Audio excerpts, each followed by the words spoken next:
قطعاً نہیں کہلائے گا جب تک صداقت اس کی ذات میں عجین نہ ہو جائے، صداقت اس کے اندر آمیختہ نہ ہو جائے، یہ آدمی، یہ انسان صادق نہیں کہلائے گا۔ مطلب یہ ہے کہ اگر ہم صادق کے ماننے والے ہیں، ٹھیک ہے، صداقت کے اس مرحلے، اس مرتبے تک تو شاید ہم نہ پہنچ سکیں، لیکن کیا ہم میں سے ہر ایک کی خواہش نہیں ہونی چاہیے کہ میں امام کا شیعہ ہوں؟ شیعہ کا مطلب یہ ہوتا ہے پیروکار، پیروکار کا مطلب یہ ہوتا ہے کہ جہاں ان کا قدم پڑے وہاں اس کا قدم پڑے، جس راستے پہ وہ چلیں اس راستے کی پیروی یہ کریں، اگر نہ بھی کر سکے تو اپنی طرف سے مکمل طور پہ کوشش تو کریں۔ یہ ائمہ کے القاب۔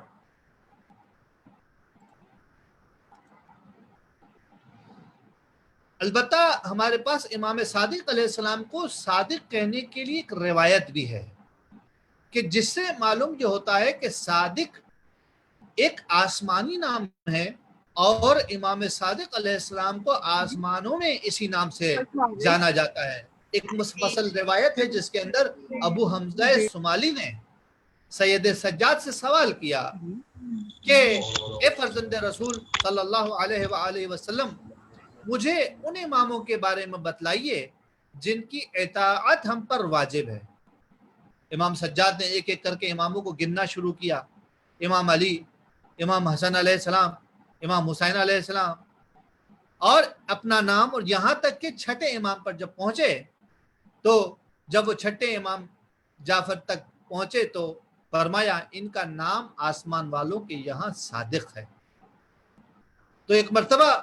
ابو حمزہ سمالی اہل بیت کو، اہل بیت کا جس طرح سے دیکھنے کا طریقہ ہے اس نگاہ سے دیکھتے تھے، اور چونکہ پروردائے خاندان رسالت تھے، امام سجاد کے یہاں آنے جانے والوں میں سے تھے اور شاگردی کو بطور تام حاصل کیا تھا، ایک مرتبہ چونک کا سوال کیا، مولا آپ میں سے تو ہر ایک صادق ہے، آپ تو سب صادق ہیں، تو یہ نام صرف انہیں کیوں ملا؟ اور بات بھی صحیح ہے کہ ہمارا عقیدہ یہ ہے کہ ہم کسی غیر معصوم کو امام نہیں مانتے ہیں، جس کو امام مانتے ہیں اس کا معصوم ہونا ضروری ہے، اور معصوم ہونے کا مطلب یہ ہے کہ صداقت ضروری ہے۔ تو جب ہر عام امام صادق ہے تو آسمانوں میں اس چھٹے امام کو صادق کے نام سے کیوں جانا جاتا ہے؟ تو امام سجاد علیہ السلام نے فرمایا کہ میرے آباء و اجداد نے رسول خدا صلی اللہ علیہ وآلہ وسلم سے نقل کیا ہے کہ جب میرا بیٹا جعفر ابن محمد ابن علی ابن حسین ابن علی ابن ابی طالب، یعنی کہ امام جعفر صادق علیہ السلام کی ولادت ہوگی تو انہیں صادق کے نام سے پکارا جائے گا، کیونکہ ان کے 5ویں فرزند کا نام جعفر ہے، جو امامت کا دعویٰ کرے گا اور اللہ پر جھوٹ باندھے گا، اور خدا کے پاس اس کا نام جعفر کذاب ہے۔ اس بارے میں بہت ساری روایات ہیں کہ جب امام زمانہ عجل اللہ تعالی فرجہ شریف کی امامت کا زمانہ آیا اور 11ویں امام علیہ السلام کی شہادت کا موقع آیا تو 10ویں امام کے فرزند نے امامت کا دعویٰ کر دیا، جو کہ حقیقت میں امام جعفر صادق علیہ السلام کے 5ویں فرزند ہیں۔ چونکہ انہوں نے امامت کا جھوٹا دعویٰ کیا اور وہ آسمانوں میں کذاب کے نام سے مشہور ہے، ہم پہلے کہہ چکے ہیں صادق کا نام آسمانی نام ہے، لہٰذا اب صادق اگر ذکر ہو، جعفر کا ذکر ہو تو معلوم رہے کہ کس جعفر کی بات ہو رہی ہے۔ ایک وہ جعفر ہے کہ جو خاندان اہل بیت سے ہے اور صداقت کے مرتبے میں فائز ہے، اور ایک وہ جعفر ہے کہ وہ بھی خاندان اہل بیت سے ہے لیکن وہ کاذب کے نام سے مشہور ہے۔ یہاں ایک بات یہ بھی سمجھ میں آ گئی کہ جب تک انسان میں ذاتی کمال نہ ہو،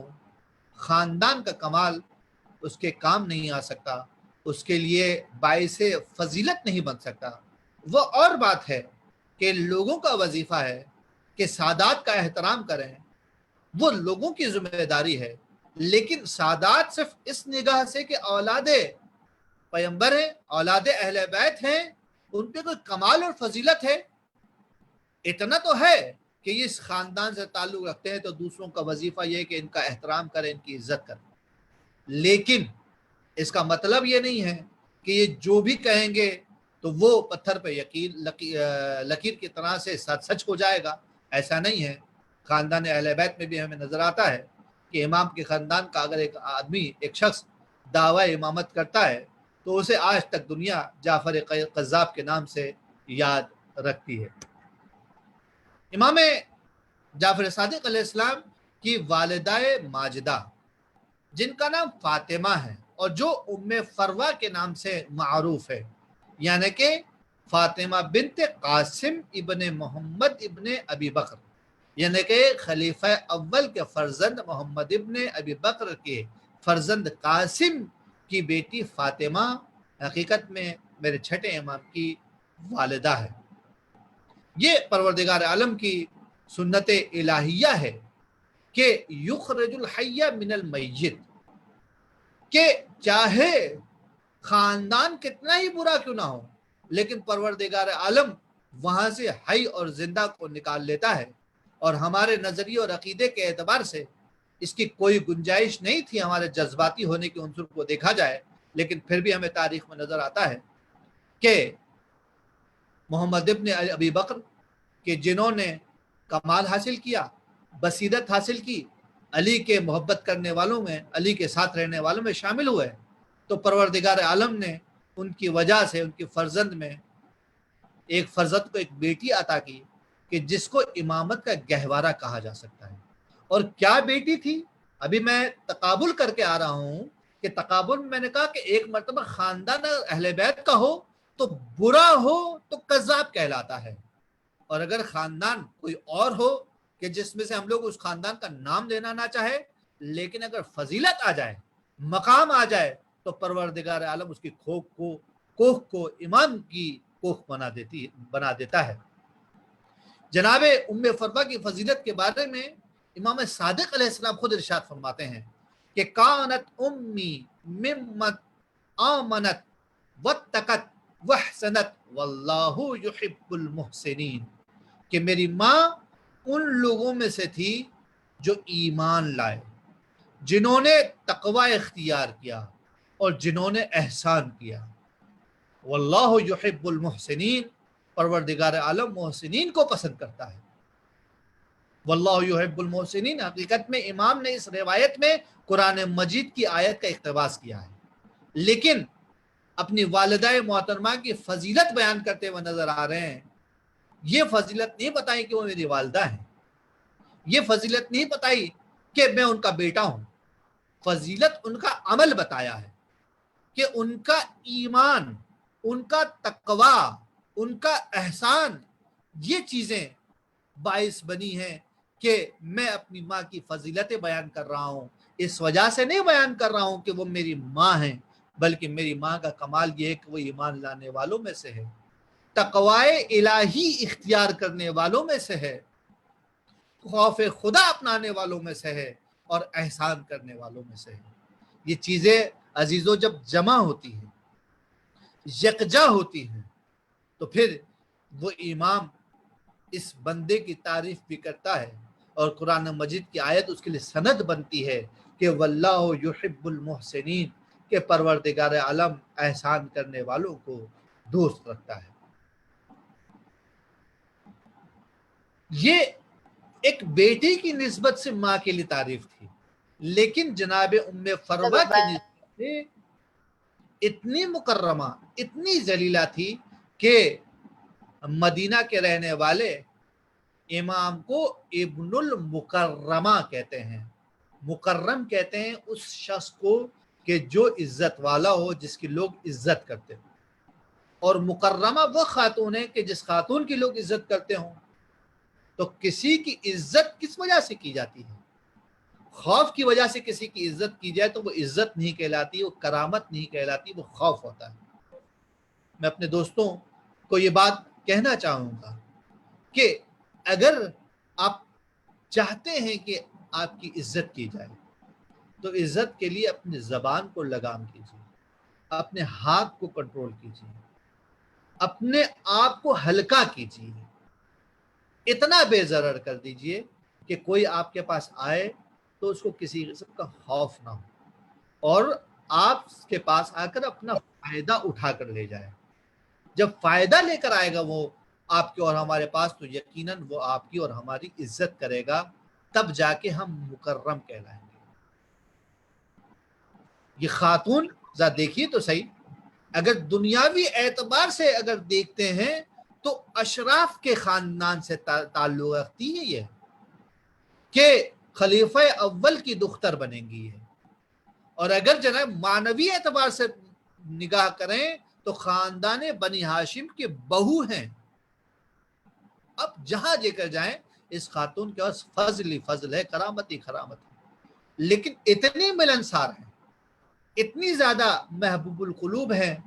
کہ لوگ امام کو امام کی والدہ کے نام سے یاد کرتے ہیں اور کہتے ہیں ابن المکرمہ. مدینہ کے لوگ امام کو ابن المکرمہ کہتے تھے. تو مدینہ کے اندر مسلمان بھی تھے, مدینہ میں بسنے والے بنی ہاشم بھی تھے, مدینہ میں رہنے والے جو عرب بھی تھے, قریش بھی تھے. یعنی کہ ان لوگوں نے بلا استثناء اس بی بی کے کمالات کی وجہ سے بی بی کو مکرمہ کہا, اور ان کی فضیلت کو ان کے فرزند یعنی کہ امام صادق علیہ السلام کے لیے ذکر کرتے رہے. ہمارا عقیدہ اپنی جگہ پر ہے کہ امام کی اپنی فضیلتیں اپنی جگہ پر, لیکن کیا پاک بی بی ہیں, کیا پاک منصب ہے کہ ایک ماں کو تو اپنی باپ بیٹے کو تو اپنی کوکھ سے جنم دیا جو امام ہے, لیکن ساتھ میں اس بیٹے کے لیے باعث عزت و افتخار ہے جناب ام فروہ. روایت میں امام صادق علیہ السلام کی انگشتر کے نقوش مختلف اور الگ الگ بیان کیے گئے ہیں. بعض روایات میں آیا ہے اللہ ولی وہو عصمتی من خلقہ, اللہ میرا ولی ہے اور وہ مخلوقات کے سامنے میری ڈھال ہے. مخلوق کیا ضرر پہنچاتی ہے؟ مخلوق کی بدخلقیاں انسان کو ضرر پہنچاتی, مخلوق کی بدتمیزیاں انسان کو ضرر پہنچاتی ہے, مخلوق کا برا چاہنا انسان کو ضرر پہنچاتا ہے, مخلوق کا حسد انسان کو ضرر پہنچاتا ہے. اور آپ لوگوں سے بہتر کون سمجھ سکتا ہے جو اس کرونا کے زمانے میں جی رہے ہیں کہ کس طریقے سے مخلوق کے ذریعے سے مخلوق متاثر ہو رہی ہے. سامنے والا آپ کو نقصان نہیں پہنچانا چاہتا, لیکن بہرحال سائنس تو یہی کہہ رہی ہے کہ جراثیم ایک انسان سے دوسرے انسان پر جاتے ہیں, معاشرتی تعلقات کی وجہ سے, ہاتھ ملانے سے یہ بیماری پھیلتی ہے. تو امام کی انگشتر کا نقش یہاں پر معنی پیدا ہو رہا ہے. کیا معنی پیدا ہو رہا ہے کہ اللہ ولی ہی, اللہ میرا ولی ہے. اب تم چاہو تو اہل سنت کا ترجمہ کر لو تو کہو کہ اللہ میرا دوست ہے اور وہ مجھے لوگوں سے بچنے میں ڈھال ہے, اور چاہو تو ولائی ترجمہ کر دو کہ اللہ میرا ولی ہے, اللہ مجھ سے زیادہ تسلط رکھتا ہے اور وہ مجھے مخلوقات کے شر سے محفوظ رکھتا ہے, چاہے وہ شر کرنا چاہیں تب بھی محفوظ رکھے, اور ان کا شر وہ چاہے نہ لیکن مجھ تک پہنچ رہا ہے تو وہ بھی محفوظ رکھتا ہے. پھر فرمایا کہ اللہ خالق و کل شیء, اللہ ہر چیز کا خالق ہے, اللہ ہر چیز کا خالق ہے. یہ بھی بعض روایات میں امام کے نقش کے بارے میں ذکر ہوا ہے. اور تیسرا جو نقش امام کا ذکر ہوا ہے, انتا ثقتی فاعصمنی من الناس, اے خدا تو ہی میرا بھروسہ ہے, تو ہی میرا آسرا ہے, بس تو مجھے لوگوں سے بچا. پہلا نقش اور دوسرا نقش, اس میں جو شر کہا جا رہا ہے وہ لوگوں کو کہا جا رہا ہے, بلا استثناء یہاں پر آ رہا ہے الناس, استغراق, تمام کے تمام لوگوں کے شر سے مجھے محفوظ رکھ. ماشاء اللہ. اور جو چوتھا نقش بیان کیا گیا ہے, ماشاء اللہ لا قوت الا باللہ استغفر اللہ, جو اللہ چاہتا ہے وہی ہوتا ہے, کوئی طاقت نہیں ہے اللہ کے سوا, اور میں اللہ سے استغفار کرتا ہوں. دوستوں میری کوشش ہوتی ہے کہ ائمہ کی سیرت میں جو روایات نے بہت زیادہ زور دے کر ائمہ کی انگشتر کے نقوش کو بیان کیا ہے، اس کو بیان کرنے کا مقصد یہ ہے کہ یہ سنت، یہ طریقہ جو اہل بیت پہ تھا، یہ ہم میں سے متروک ہوتا جا رہا ہے۔ اور بڑا افسوس بھی ہوتا ہے کہ لوگ اس کو ترک کرنے کی وجہ یہ کہتے ہیں کہ ہم احتیاط نہیں کر پائیں گے، ہم بیت الخلاء جانا ہوتا ہے، ہم بے وضو بھی ہوتے ہیں، ہم مختلف حالتوں میں ہوتے ہیں، لہٰذا ہم جو ہے وہ جناب علی اس لیے نہیں پہنتے۔ اور آپ سے بہتر اس بیجا احتیاط کو کون سمجھ سکتا ہے؟ احتیاط تو احتیاط کی ہے نا، احتیاط کا تقاضا یہ ہے کہ کرونا کے دنوں میں گھر سے باہر نہ نکلو، لیکن بہرحال نکلنا تو پڑتا ہے، روزگار تو کمانا ہے، محنت تو کرنی پڑتی ہے۔ جب باہر نکلتے ہیں تو احتیاط کیا ہوتی ہے؟ احتیاط یہ ہوتی ہے کہ ماسک لگا لیتے ہیں، سینیٹائزیشن کر لیتے ہیں، اپنے آپ کو محفوظ رکھتے ہیں، سوشل ڈسٹینسنگ اختیار کرتے ہیں، یہی احتیاط ہے نا۔ تو اگر ہم نے ائمہ کی سیرت اور سنت کے مطابق، ان کے طریقے کے مطابق کوئی ایسی انگشتر پہن رکھی ہے جس پہ نقش رکھا ہوا ہے، تو کیا وہاں پر یہ احتیاط ممکن نہیں؟ یہ احتیاط کریں گے تو ایسا لگتا ہے کہ ہمارے دن رات بھی احتیاط میں گزر جائے گا، ہر وقت ہمارے سامنے امام کی انگشتر کے نقوش بھی ہوں گے، ذکر خدا بھی ہوگا۔ جب ہم احتیاط کر رہے ہوں گے تو یقیناً اطاعت پروردگار عالم کے بارے میں بھی ہم اس زمانے میں احتیاط ضرور کریں گے۔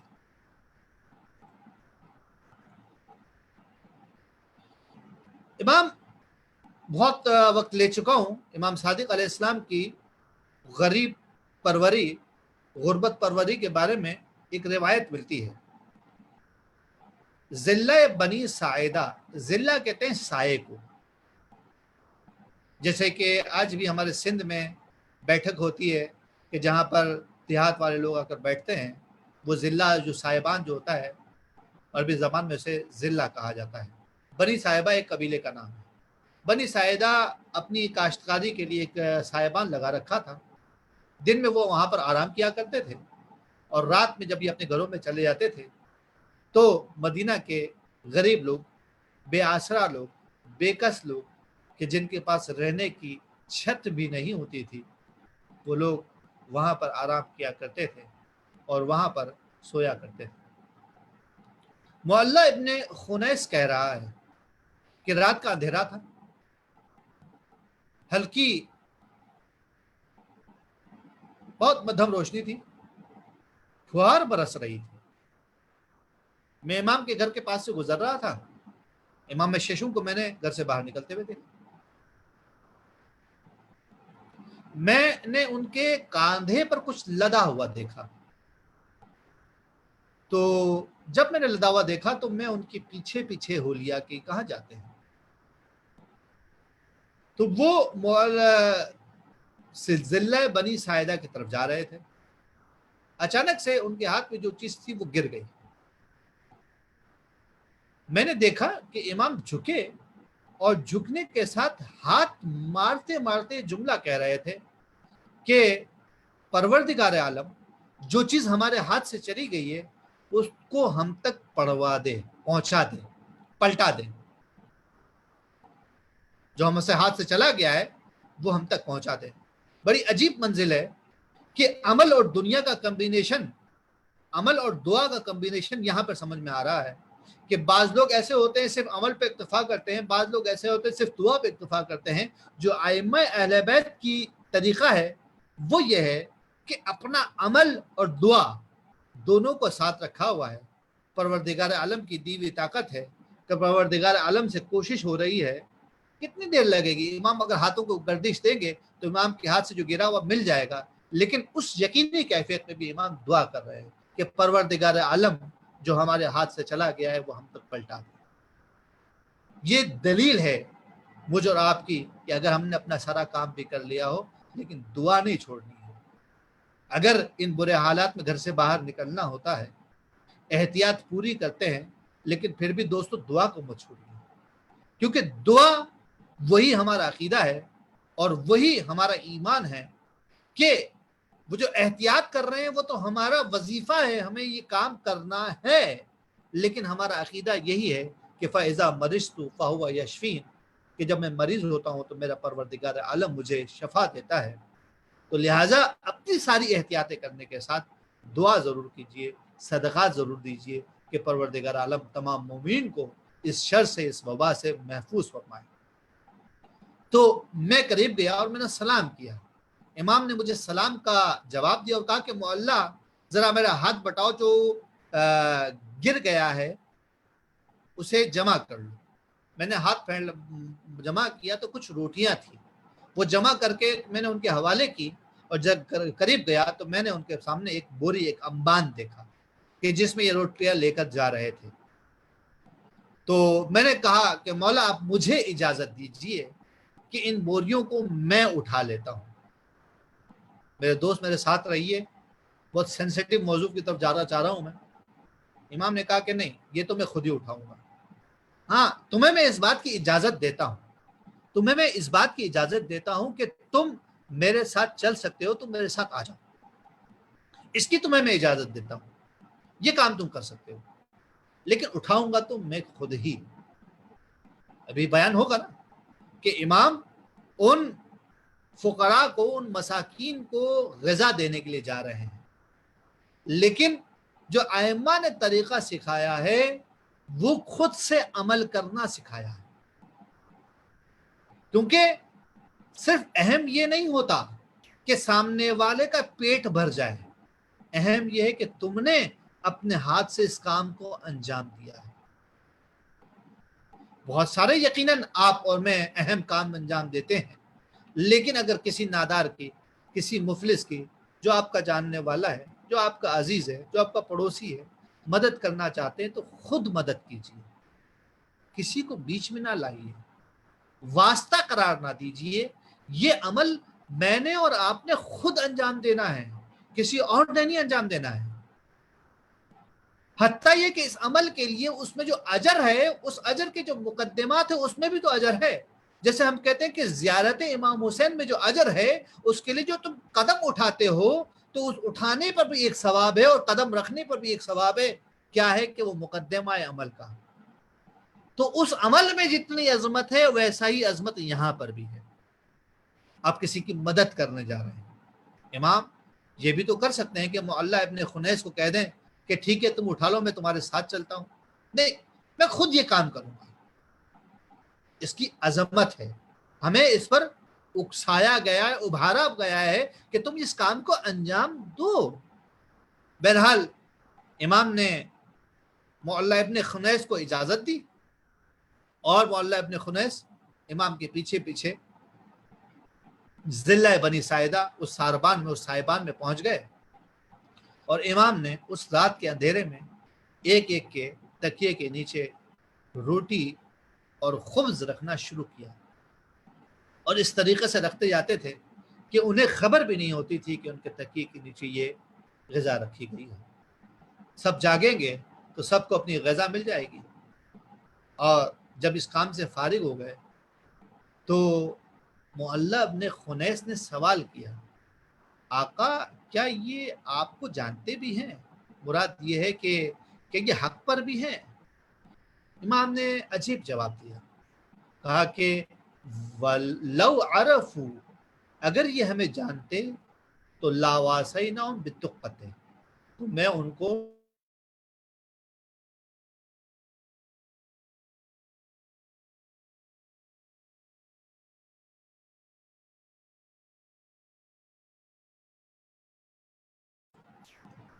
دیکھیے